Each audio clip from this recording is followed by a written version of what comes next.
वक्फ दुरुस्ती विधेयकावर खासदार संजय राऊतांनी देखील हल्लाबोल केलाय। मुस्लिम समाजाच्या संपत्तीवर कब्जा करण्याचा डाव असल्याचं राऊत म्हणाले। वक्फच्या जमिनीची विक्री करू असं शहा म्हणाले।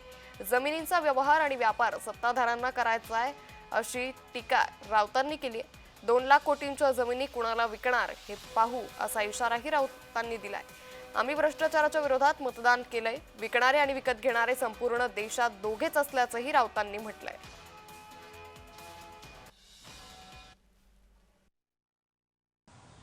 या 2 लाख कोटींचा सौदा करण्याची भाषा त्यांच्या पोटात जे काय ढवळत होतं ते शेवटी काल बाहेर आलं। आता या मोकळ्या जमिनी कोण कोणाला विकणार आणि कशा पद्धतीनं विकणार, जशी धारावीची विकण्यात आली, जसे मुंबईची विमानतळं किंवा देशभरातली विमानतळं विकण्यात आली, देशभरातले पब्लिक सेक्टर्स विकण्यात आले। या देशामध्ये विकणारे 2 आहेत आणि विकत घेणारे 2च आहेत। दुसरं कोणाला या जमिनी जाणार आहेत का?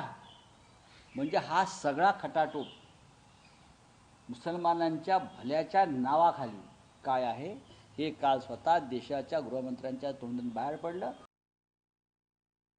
काल जर तुम्ही अमित शहांचं भाषण ऐकलं असेल तर मुस्लिमांचं इतकं लांगूल चालन बॅरिस्टर जिनाने सुद्धा केलं नसेल, ओवेसीने केलं नसेल आणि शहाबुद्दीनने केलं नसेल। इतक्या भयंकर पद्धतीनं काल त्यांचं भाषण हे मुस्लिम लांगूल चालवण्याचा एक अत्युच्च नमुना होता। फक्त मुस्लिम, आम्ही मुस्लिमांसाठी हे करतोय, आम्ही मुस्लिमांसाठी ते करतोय, आम्हीच मुस्लिमांचे अल्लाह आहोत, आम्हीच मुस्लिमांचे पैगंबर आहोत। या पद्धतीचं भाषण पाकिस्तानचा निर्माता बॅरिस्टर मोहम्मद अली जिनाने सुद्धा कधी केलं असेल तर मला दाखवावं। जे अमित शहा आणि त्यांच्या लोकांनी केलं याचं कारण 2 लाख कोटीच्या जमिनी